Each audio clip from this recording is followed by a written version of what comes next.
جن کی قربانیاں ہم سب تک نور ولایت کے پہنچنے کا وسیلہ بنی ہیں، اور ان کی قربانیوں سے ہی آج ہمارے دل میں نور ایمان روشن ہے۔ ان شہداء کو سلام عقیدت پیش کرنے کے لیے بآواز بلند صلوات۔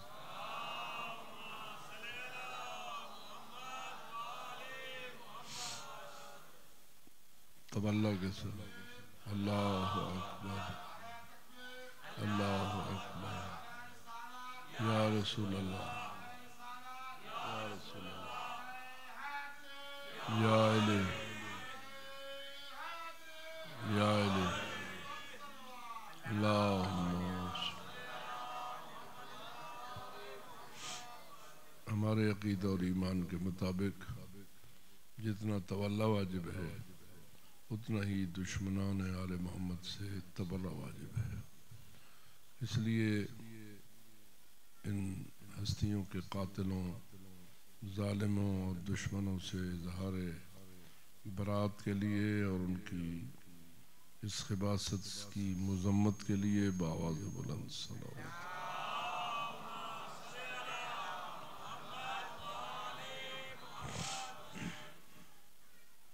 بی بی طاہرہ حضرت زینب کبریٰ سلام اللہ علیہا، جن کی یاد میں یہ مجلس منعقد ہے، ان کی بارگاہ میں اظہار عقیدت کے لیے بآواز بلند صلوات۔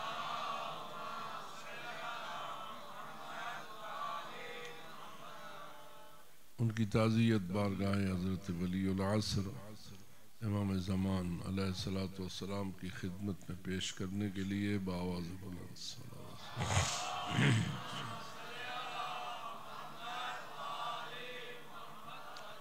مولا کے ظہور کی تعجیل کے لیے بآواز بلند صلوات۔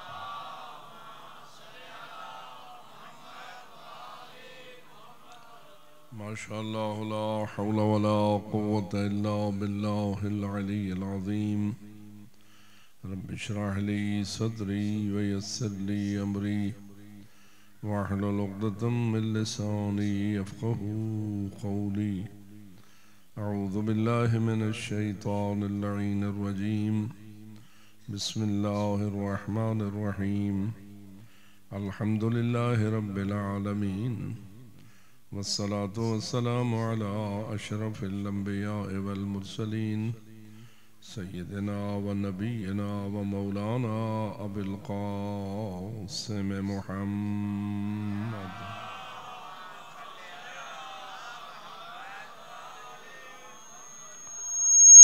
والصلاة والسلام على اہل بیتہ الطیبین الطاہرین المعصومین، الذين قال الله تعالى في شأنهم إنما يريد الله ليذهب عنكم الرجس أهل البيت ويطهركم تطهيرا۔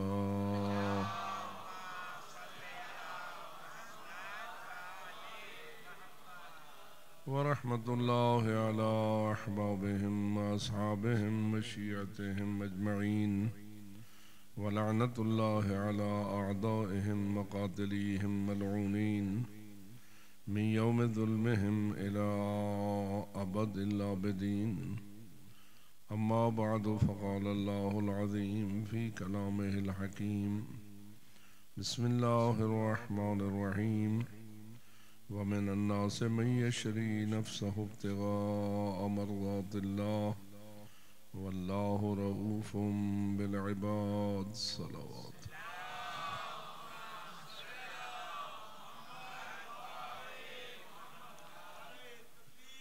اللہ اکبر یا رسول اللہ یا علی۔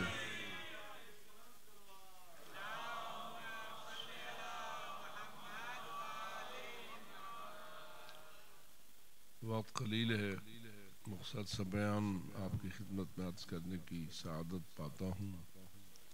توجہ طلب بات یہ ہے کہ اللہ نے قرآن مجید میں انسان کی دو قسمیں کم از کم ہمارے سامنے روشن کی ہیں۔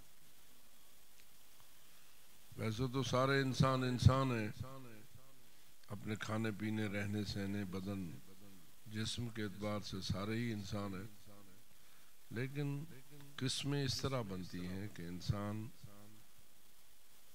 اندر سے کیا ہے، اس کی روح کی حیثیت کیا ہے، یا اس کے اخلاق اور اطوار کی حیثیت کیا ہے۔ تو اللہ اس آیت کریمہ میں جو آپ کے گوش گزار کی گئی ہے، انسانوں کو دو قسموں میں تقسیم کرتا ہے اور فرماتا ہے وَمِنَ النَّاسِ، انسانوں کی ایک قسم ان کی ہے مَن یشری نفسہ، جو اپنی جان کو بیچ دیتے ہیں، جو اپنے آپ کو بیچ دیتے ہیں۔ کس مقصد کے لیے بیچ دیتے ہیں؟ کیا پیسے لینے کے لیے، جائیدادیں لینے کے لیے، سونا چاندی اکٹھا کرنے کے لیے، عہدے اور منصب لینے کے لیے؟ جیسے آپ کو جانتے ہیں آج کل ماشاءاللہ جو دور چل رہا ہے اور جس میں آپ بھی ڈوبے ہوئے ہیں اور ہم بھی تنگ کیا جا رہا ہے، کون سا دور؟ الیکشن کا دور۔ وہ واضح ہے کہ لوگ بیچارے بڑے بڑے بھی اپنے سارے آرام قربان کر کے بھاگے ہوئے ہیں اور چھوٹوں کی منتیں کر رہے ہیں، اور ہو سکتا ہے کہ کسی کو اس راستے میں جان بھی قربان کرنی پڑ جائے تو کر دیتے ہیں، کیونکہ ان کی زندگی کا ہدف سیاست میں کامیابی ہے۔ لیکن اللہ فرماتا ہے کچھ لوگ ایسے ہیں جو اپنی جان کو بیچ دیتے ہیں ان چیزوں کے لیے نہیں۔ کس چیز کے لیے؟ ابتغاء مرضات اللہ، اللہ کی مرضی کو ڈھونڈتے ہیں۔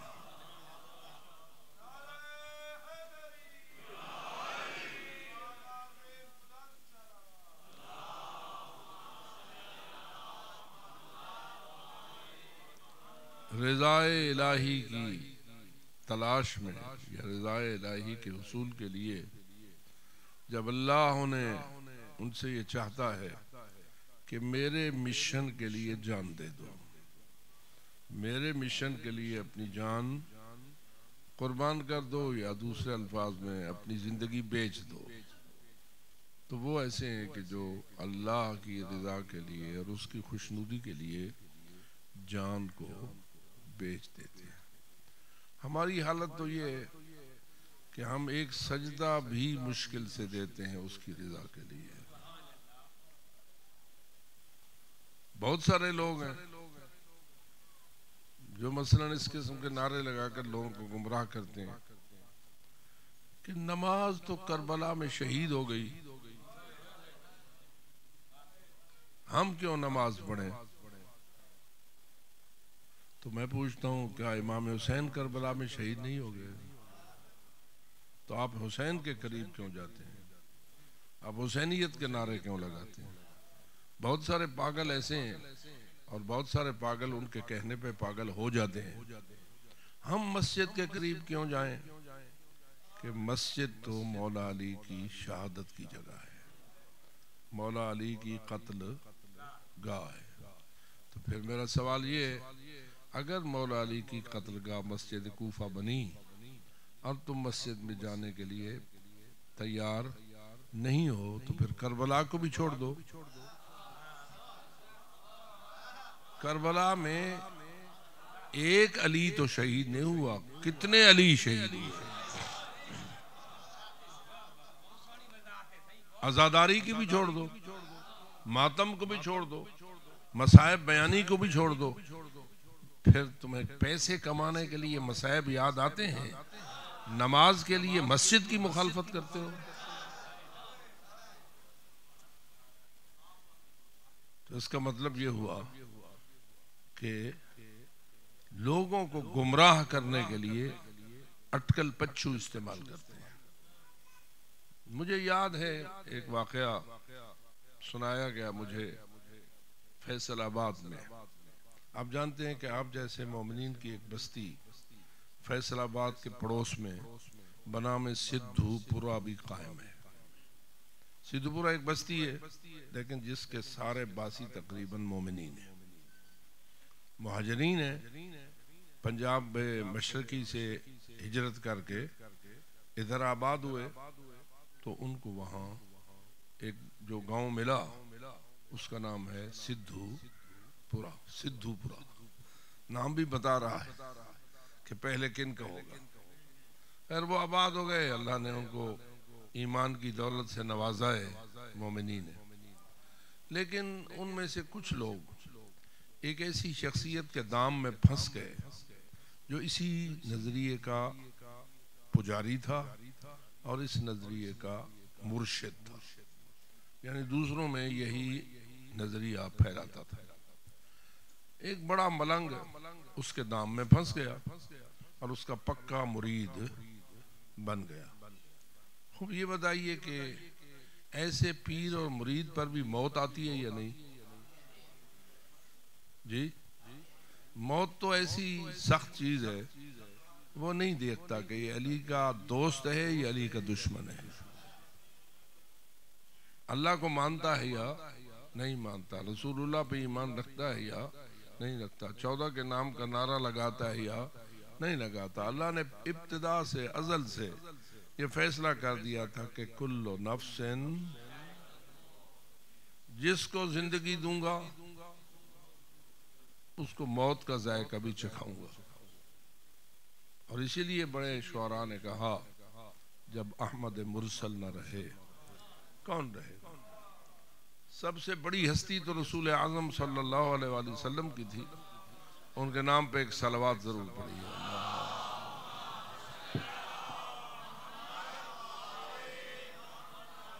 زندگی ہر ایک کی بڑی پیاری ہوتی ہے, لیکن ہر ایک کی زندگی دوسرے کی زندگی کے برابر نہیں ہوتی. قیمت میں بڑا فرق ہوتا ہے, حیثیت میں بڑا فرق ہوتا ہے. بتائیے اس کائنات میں جس جس کو زندگی ملی ان میں سے کس کی زندگی سب سے زیادہ قیمتی تھی؟ ذرا ایک صلوات پڑھیے.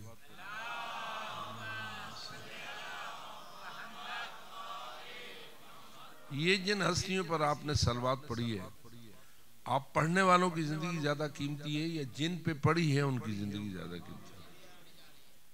ماشاءاللہ سارے یا ایھا الذین آمنوا صلوا علیہ وسلموا, سب مومنوں کو اللہ کا حکم ہے کہ ان ہستیوں پہ کیا کرو, صلوات بھیجو. تو جب سے پیسے تو ازل سے, لیکن جب سے یہ آیت نازل ہوئی جو بھی صاحب ایمان تھا اس نے صلو علیہ وسلم تسلیمہ پہ عمل کیا. تو سارے صلوات پڑھتے رہے, پڑھ رہے ہیں, اور پڑھتے کن پر؟ اب پڑھیے صلی علی محمد, یعنی صلوات کن پہ؟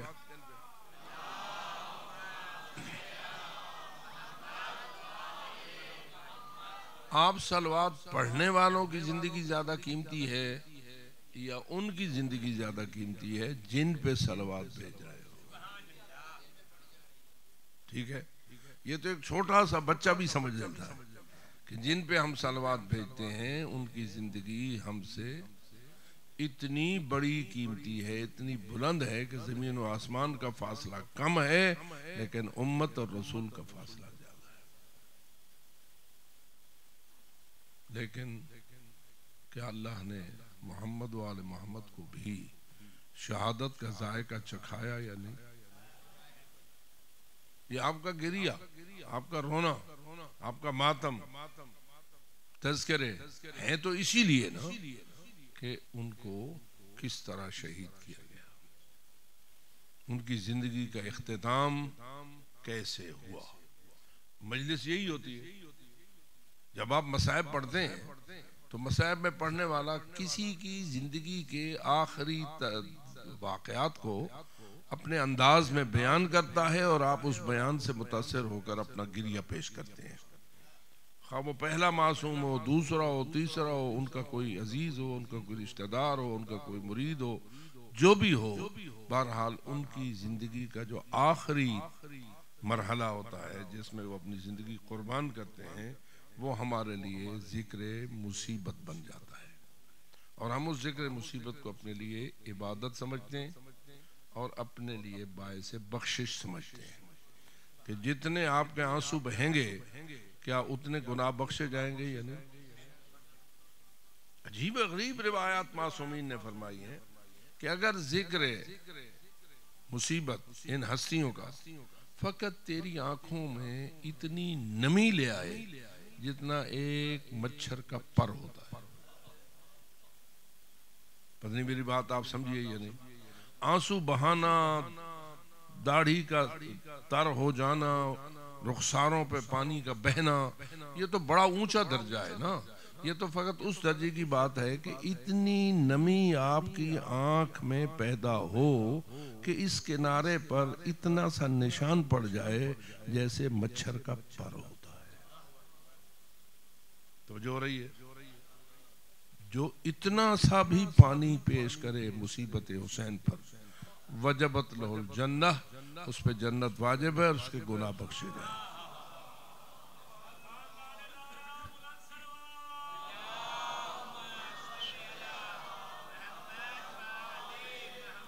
لیکن میں تو تذکرہ یہ کر رہا تھا کہ جن پہ آپ کی آنکھ اتنا سی نمی بھی پیش کرے ان کی شان کتنی بلند ہے. ہمارے یعنی رونے والوں اور جن پہ آپ روتے ہیں ان کے درمیان کتنا فاصلہ ہے، کتنا بڑا فرق. میں سمجھتا ہوں کہ ہماری سوچیں اس فرق کے ادراک سے قاصر ہے. وہ خود جانتا ہے جو زندگی دینے والا ہے، لیکن بالآخر اس نے فیصلہ کیا کیا کہ وہ بھی شہادت اور موت کا ذائقہ چکھیں یا نہ چکھیں. جی چکھیں. اب یہ انسان کو دانا اور عقل مند ہونا چاہیے اور اپنے من گھڑت خیالات کو مذہب نہیں بنانا چاہیے. تیری سوچ مذہب کی گہرائیوں کو سوچنے کے لائق نہیں ہے. اگر مذہب آل محمد کی حقیقت کو سوچنا ہے تو آل محمد کی درگاہ میں آ، ان سے پوچھ، ان سے سوال کر، ان سے سمجھ کہ آل محمد تیرے مذہب کی کتنی بلندیوں پر ایمان رکھتے ہیں. تو اس لیے صلوات پڑھنے والے اور جن پہ صلوات ہے ان کے درمیان کتنا فاصلہ ہے. وہی جیسے عزیز کہہ رہا ہے زمین و آسمان، میں کہتا ہوں زمین و آسمان تھوڑا ہے، اس کا فاصلہ کم ہے. تحت الثری سے لے کے عرش اولا تک بھی جتنا فاصلہ ہے اس سے بھی زیادہ ہے.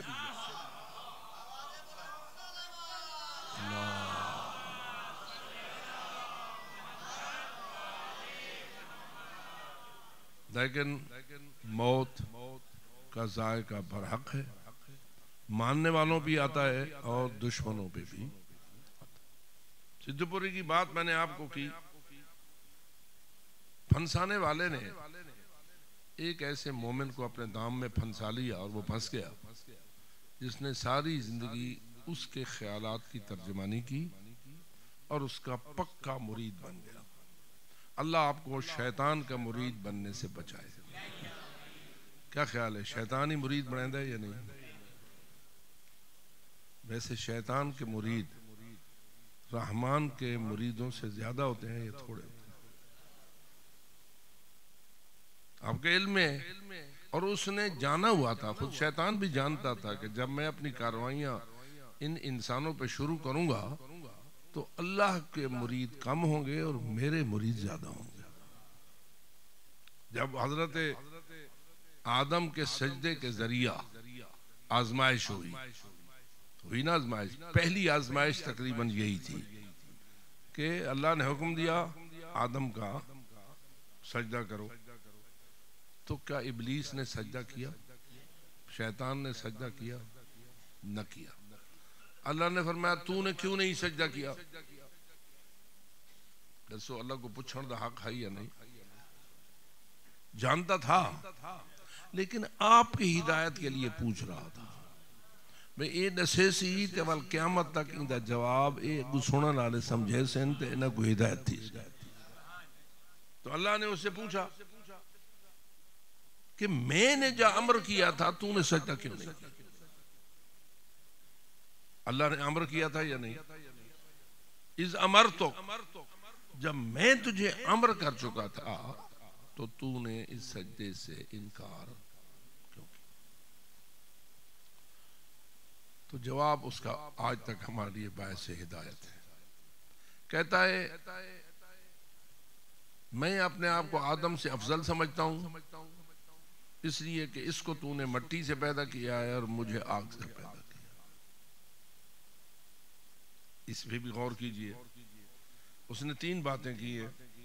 ایک تو اس کی کہ میں آدم سے افضل ہوں. دلیل کیا ہے؟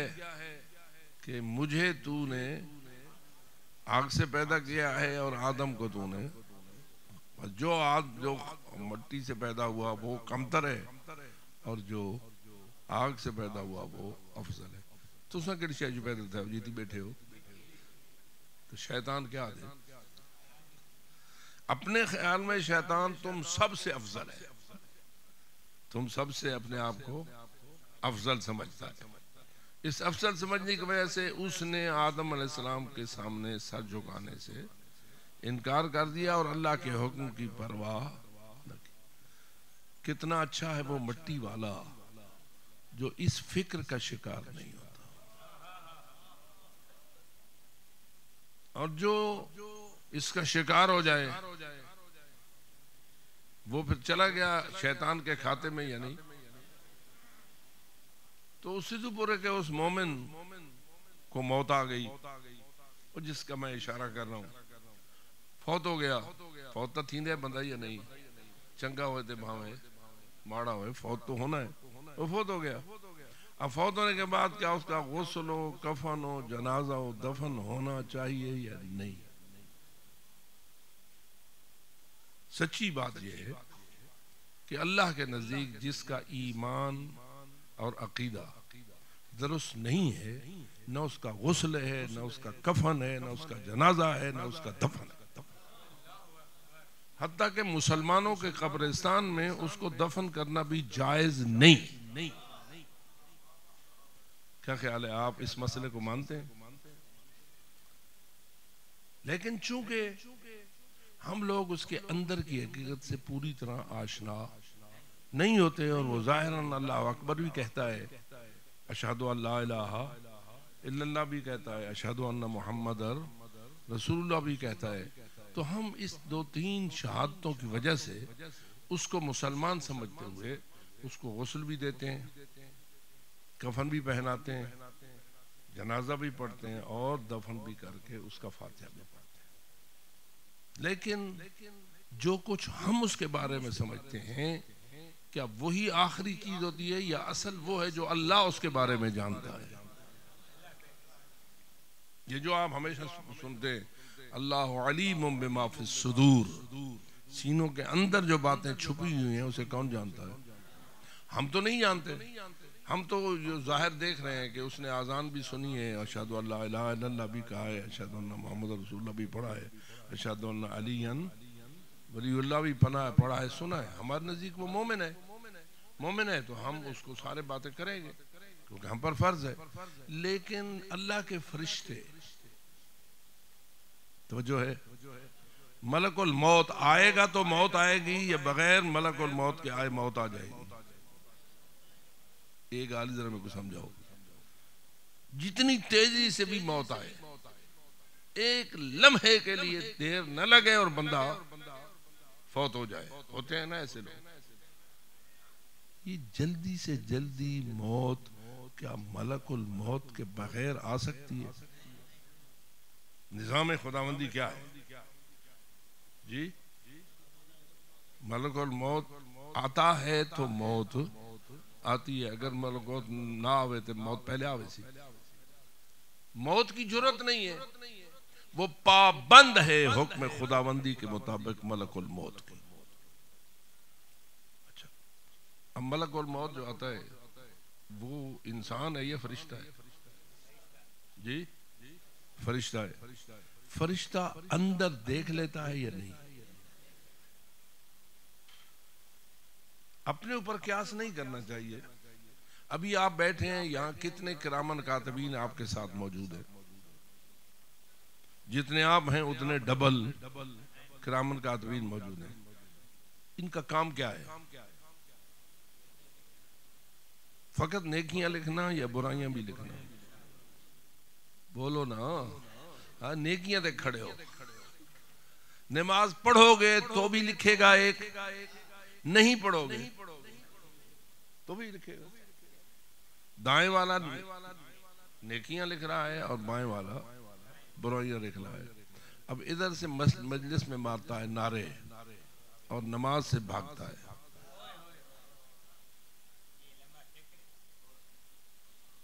اب بتائیے دائیں لکھا یا بائیں لکھے گا؟ اس کا حال یہ ہوا کہ اس کا جنازہ اس انتظار میں رکھ دیا گیا کہ سائیں اوری آسن وہ جیندہ و مرید ہے، وہ سائیں اوری آسن تا سائیں دے جنازہ آپ پڑھ سن.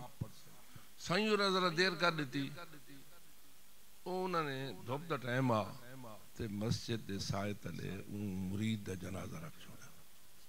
مسجد دے سائے تلے سائیں اوری تھوڑی دیر بعد جو آئے تے مسجد دے سائے تلے انہوں نے جنازہ رکھنے ہوئے یہ تو مسجد دے نیڑے نہیں ویندا، تو سائیں دے سائے تلے جنازہ کیوں رکھ چھوڑے؟ یہ پیر ہے، یہ مرشد ہے. بتاؤ میں اس کو علی والا مانوں؟ اس لیے کہ علی مسجد کوفہ میں شہید ہوا ہے، لہذا اس کے سائے تلے اس کے مرید کا جنازہ بھی نہیں رکھنا چاہیے. لیکن کتنے بے وقوف اور احمق اور کم ظرف ہیں وہ لوگ جو ایسے پیروں کو پیر مار کر ان کے مذہب کے مرید ہو جاتے ہیں. میں آپ کو متوجہ کرنا چاہتا ہوں، ان مجلسوں کو معمولی چیز نہ سمجھو، یہ ہدایت بھی کرتی ہیں تو گمراہ بھی کر سکتی ہے. یذل بہ کثیرا ویہدی بہ کثیرا. اللہ انہی مجالس کے ذریعہ کچھ کو ہدایت کرتا ہے تو کچھ کے لیے باعث گمراہی ہو جاتی ہے. کیوں؟ پڑھنے والے پہ موقوف ہے. اس نے جو باتیں کی ہیں ہو سکتا ہے کہ وہ آپ کے لیے نور ہدایت کا باعث بن جائے، ہو سکتا ہے کہ وہ آپ کو گمراہی کا باعث بن جائے. لہذا پڑھنے والوں کو پرکھو، یہ نہ دیکھو کہ کس پہ مجمع زیادہ لگتا ہے. مجمع تیرے لیے قربتاً اللہ کا باعث نہیں، اللہ کی رضا تیرے لیے قربتاً اللہ کی باعث. اور اللہ کی رضا اتنی بلند چیز ہے کہ علی اپنی جان اس کے لیے قربان کرتا ہے.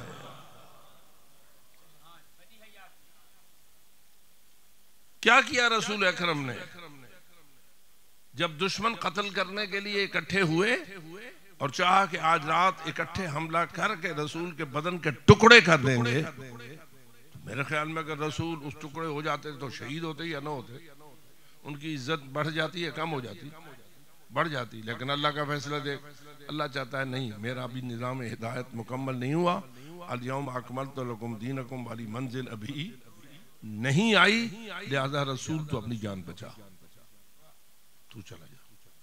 لیکن کیا کر؟ یہ نہیں ہے کہ علی کو کھڑا کر اور کہے کہ تو تلوار ہے، صاحب ذوالفقار ہے، شیر یزداں ہے، شیر خدا ہے، لہذا لے کے تلوار کھڑا جا اور کسی کو ہمارے نیڑے نہ آنے دے. نہیں، علی کو بھیج دو، اے رسول تم چلے جاؤ اور علی کو اپنے بستر پر سلا. اب علی پہ آ گیا امتحان. رسول نے فرمایا اللہ کا حکم ہے تو سا میری جاتے سامنجو تے آپ پوری وہنے پہ.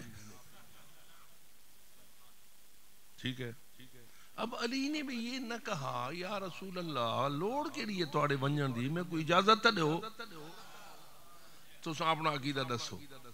اگر علی ولی کو رسول اکرم یہ اجازت دے دیتے کہ دشمنوں سے مجھے بچا اور میری حفاظت کر، تو کیا علی دشمنوں کے مقابلے میں شیر خدا ثابت ہوتے یا نہ ہوتے؟ شب ہجرت کی بات کر رہا ہوں، ثابت ہوتے. لیکن یہ تیرا اللہ ہے. اللہ کہہ رہا ہے نہیں رسول تو اندھیرے میں چلا جا اور علی کو اپنے بستر پر. یہ نہیں ہے کہ علی تو شیر خدا ہے، تو صاحب ذوالفقار ہے، شاہ مرداں، شیر یزداں، قوت پروردگار، لا فتح الا علی، لا سیف الا ذوالفقار کا مالک ہے، لہذا گھن اپنی ذوالفقار تے انہاں الو دے پٹھے کو نیڑے جاں ونڈے. کر سکتے تھے یا نہیں؟ علی اتنے شیر تھے یا نہیں؟ حفاظت کر سکتے تھے یا نہیں؟ رسول کو جانے کی اندھیرے میں ضرورت پڑتی یا نہ؟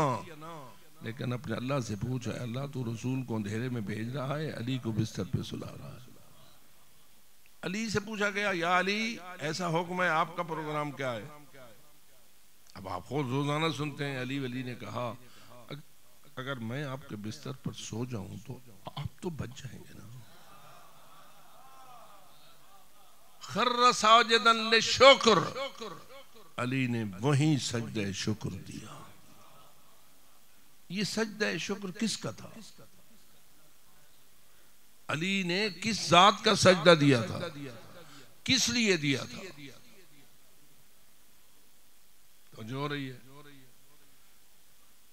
نین یا علی ایک دیکھ پکوا بناوا،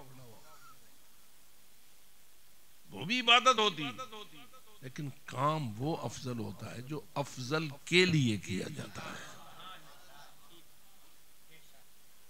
سجدہ شکر کر کے علی نے ثابت کیا کہ اگر میری جان میرے رسول پہ قربان ہوتی ہے تو یہی تو اللہ کا احسان ہے، اور یہ نعمت عظمی علی کو حاصل ہوئی۔ اب تو کہے کہ نہیں اس ذات کا سجدہ نہ کر اس لیے کہ علی مسجد میں شہید ہو گئے، کتنی بے وقوفانہ اور احمقانہ بات ہے یہ۔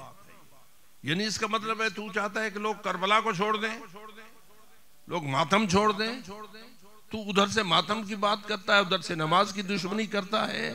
تیرے اندر دین نام کی کوئی چیز نہیں ہے، تیرے اندر شیطان اس طرح داخل ہو چکا ہے جس طرح کہ حضرت آدم کے سجدے کے انصار سے شیطان داخل ہو چکا تھا۔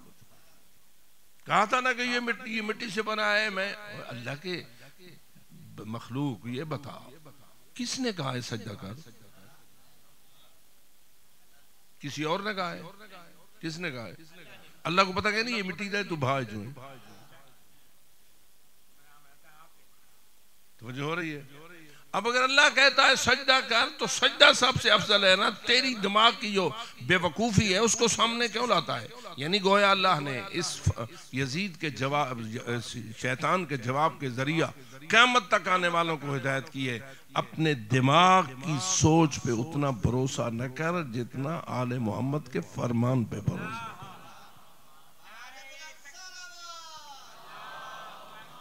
ختم کروں، آل محمد کا فرمان، محمد و آل محمد جن پہ صلوات ہے ان کا فرمان بچانے کے لیے چلی ہے زینب کبریٰ۔ اتنی معمولی خاتون نہ تھی، کائنات کی ساری خواتین اپنے فضائل و کمالات سمیت اکٹھی ہو جائیں تو زینب کبریٰ کے ایک بال کا مقابلہ بھی نہیں کر سکتے۔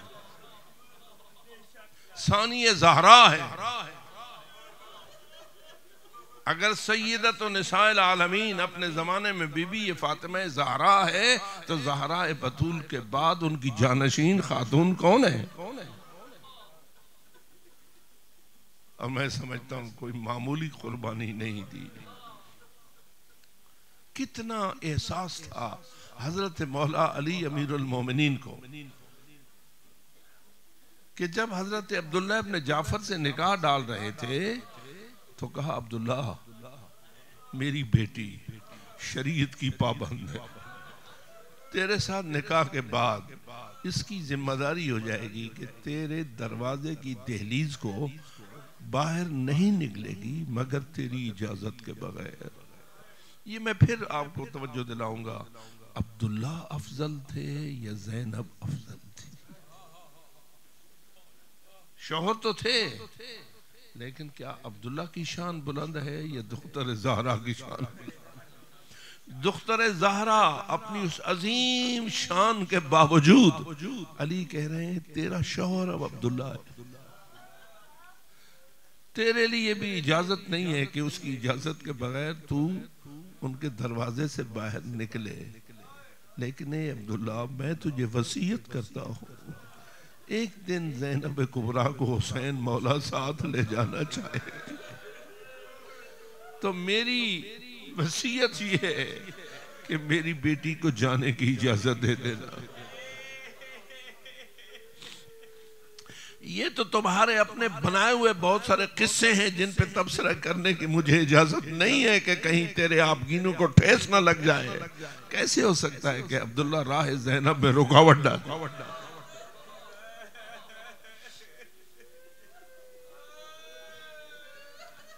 اگر حضرت زینب کبریٰ کو پتہ نہیں ہے کہ وہ کہاں جا رہی ہے، کیوں جا رہی ہے، کیسے جا رہی ہے، تو زینب کی معرفت نہیں رکھتا. جیسے کہ روایات میں ہے نا کہ امام حسین کی ولادت ہوئی تو امام رسول اکرم نے امام حسین پر گریہ کیا.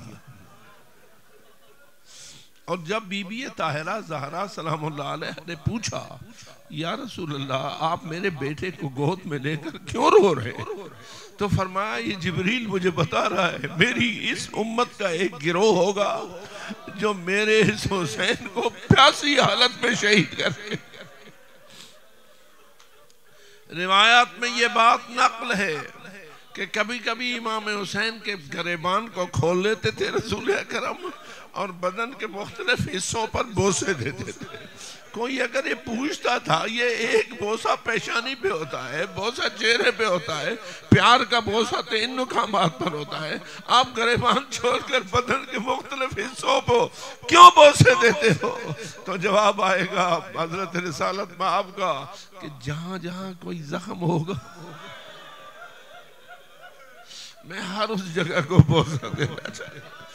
اگر امام حسین کے دکھوں اور تذکروں کو اس طرح رسول اعظم نے سمجھایا تھا تو کیا زینب کبریٰ کے مصائب کو نہیں اشارہ کیا؟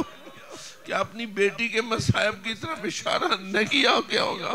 میرا تو ایمان کہتا ہے اللہ جانے جب زینب کبریٰ کی ولادت ہوئی تھی اور رسول اکرم کے اپنے دور میں ہوئی تھی، حضرت اس وقت موجود تھے، پتہ نہیں جو حسین کو بوسے دیتا ہے اس نے زینب کو اس نے دختر زہرا کو کہاں بوسے دیے ہوگے میں نہیں بتا سکتا، اس لیے کہ روایات میں اتنی تفصیلات نہیں ہیں، لیکن ذہن یہ کہتا ہے اگر حسین کے زخموں کو بوسہ دینا رسول اپنا فریضہ سمجھتے ہیں تو زینب کبریٰ کے ہاتھوں کو بوسہ دے.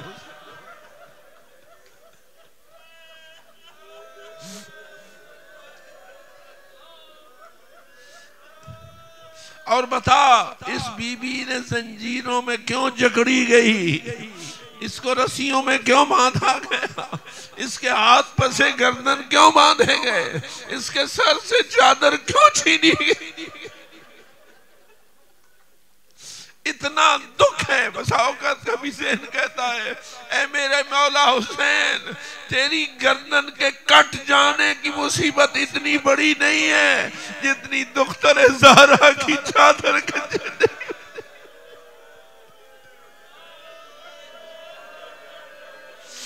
آپ نے روایات سنی کہ جب پوچھا گیا مولا آپ اتنا کیوں روتے، اس وقت کہا میں اس مصیبت کو یاد کرتا ہوں جس کو علی اکبر ہوتا تو وہ بھی روتے، عباس ہوتے تو وہ بھی روتے، خود امام حسین ہوتے تو وہ بھی روتے. وہ کون سی بڑی مصیبت ہے جس کو یہ شہید بھی روتے؟ تو جواب آیا پھوپھیاں بے چادروں، کوفہ کا بازار ہو، شام کا دربار ہو، اور اس طرح کھڑی ہو رسول کی بیٹی زہرا جائی کہ اس حالت میں اسے باندھا ہوا ہو، قیدی بنایا گیا ہو، اور چاروں طرف قاتلوں کی کرسیاں لگی ہوئی ہو، اور وہ ظالم رسول کی بیٹیوں کا تماشا دیکھ رہے ہیں، اور یزید ملعون اپنے تخت پر بیٹھا ہوا فرعون بنا ہوا ہاتھ میں چھڑی لیا ہوئے مظلوم کے کٹے ہوئے سر کے دانتوں پہ مار کے کہتا ہے حسین تیرے دانت کتنے.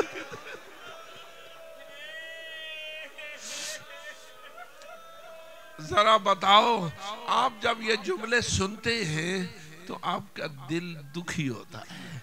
آپ کے آنکھیں آنسو بہاتی ہیں، آپ کے کولاٹ اور کوہرام بلند ہو جاتے ہیں، لیکن تیرا درد اس مقام تک نہیں پہنچ سکتا جہاں تک اس بی بی کا درد تھا جس نے اپنی آنکھوں سے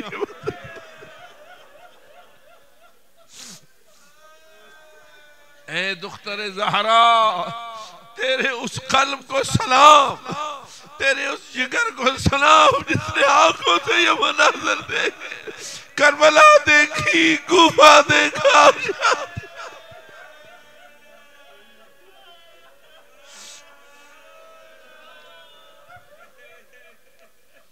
اے بی بی، تیرے احسانات کو جو بھلائے گا وہ انسان نہیں ہے، تیرے احسانات کو جو نہ سمجھے گا وہ مسلمان نہیں ہے۔ یہ تو جب ملائکہ کے پاس جائے گا تو پتہ چلے گا کہ ملائکہ یہ سمجھیں گے کہ یہ مسلمان آ رہا ہے یا کافر آ رہا ہے، اور جو کافر ہوگا آپ بے شک اس کے فاتح پڑھیں، لیکن ملائکہ تو اس کو معاف نہیں کریں گے، ملائکہ تو حقیقت کے مطابق اس سے سلوک کریں گے۔ اس لیے ہم اللہ کے زیادہ ممنون احسان ہیں کہ اس نے ہمیں نور ولایت سے سرفیاب کیا ہے۔ اس نور ولایت کے ذوفشاں رہنے کے لیے باواز بلند صلوات۔ خداوندہ ہماری اس عبادت کو قبول و منظور فرما، معرفت آل محمد میں اضافہ فرما، تذکرہ آل محمد کو دوام عطا فرما، بانیان کو اپنے خصوصی نوازشات سے سرفراز فرما، اور یہ ثواب ان کی ارواح تک ایصال فرما۔ خداوندہ ان کے صغائر و کبائر سے درگزر فرما، انہیں برزخ اور معاشر میں کامیاب و کامران فرما، جنت انہیں نصیب فرما، جہنم کے عذاب سے ان کو محفوظ فرما۔ جتنے حاضر ہیں آنسو بہاتے ہیں ان سب کو اپنی خصوصی نوازشات سے سرفراز فرما، اور ہم پر دنیا و آخرت میں اپنی خصوصی رحمت نازل فرما۔ فرما رہے ہیں کوئی بچی مریض ہے، خداوندہ باق حضرت زہرا سلام اللہ علیہ اس کو شفا عطا فرما، بلکہ جتنے بھی مومنین مومنات مریض ہیں ان کو شفاء کامل سے سرفراز ہو۔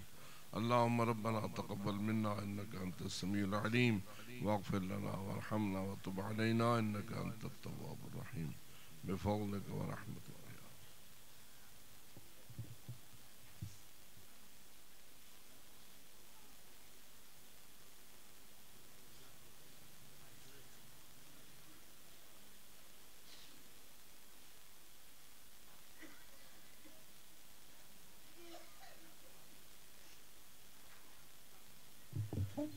ماشاءاللہ اللہ تعالیٰ کے بلائے محترم کو صحت و سلامتی عطا فرماوے۔ نماز مغربین دا وقفہ ہے، مقصد امام حسین دی تقبیل فرماؤ۔ نماز مغربین مساجد با جماعت ادا فرمے سو، مغربین دی نماز تو فوراً بعد دوبارہ مجلس سے ادا آغاز ذاکر آل محمد سید محمد حسین شاہ صاحب بنگلہ یاسمین، ذاکر آل محمد سید علی رضا شاہ صاحب داؤد کھیل، ذاکر آل محمد تقی عباس قیامت، جناب مولانا اقبال حسین خان کمی صاحب، ذاکر آل محمد سیف علی کھوکر صاحب و دیگر علماء و ذاکرین خطاب فرمیتن شرکت فرما کے ثواب دارین حاصل فرمے سو۔ 19 رجب امام بارگاہ سید مقیم شاہد ہوتے ہیں، چاچا تاجہ مرحوم دے سال ثواب واسطے مجلس سے ادا ہوسی، سید تصور بادشاہ صاحب بہلال و دیگر علماء و ذاکرین خطاب فرمیسن شرکت فرما کے ثواب دارین حاصل فرمے سو۔ 28 29 30 رجب بعد نماز مغربین امام بارگاہ سید مقیم شاہد ہوتے ہیں، 3 روزہ سالانہ مجالس سے ذات حضرت علامہ آغا سید علی حسین مدنی صاحب اسلام آباد خطاب فرمیسن شرکت فرما کے ثواب دارین حاصل فرمے سو۔ ہاں 5 رجب المرجب انشاءاللہ امام بارگاہ شیر شاہد ہوتے مجلس سے ادا ہو، سیادت علامہ سید محمد تقی نقوی شاہ صاحب و دیگر علماء و ذاکرین خطاب فرمیسن امام بارگاہ تے مقیم شاہ امام بارگاہ سے مقیم شاہ 5 رجب بعد نماز ظہرین سالانہ مجلس سے ادا ہوسی، بہت سارے علماء و ذاکرین خطاب فرمیسن، ذاکر آل محمد سید درغام عباس بخاری صاحب خطاب فرمیسن۔ 26 رجب رسول پور بعد نماز مغربین امام بارگاہ حسین بستی رسول پور مجلس سے ادا ہوتی، سید مرتضی عاشق صاحب، علامہ سید انیس رضا نقوی صاحب، رضوان حیدر قیامت صاحب و دیگر علماء و ذاکرین خطاب فرمیسن۔ ہاں آئی دی مجلس سے ادا صدائے اہل بیت ازاداری نیٹ ورک دے زیر اہتمام یوٹیوب دے ہوتے لائیو نشر کیتی ویندی پئیے، مومنین استفادہ حاصل فرمیسو۔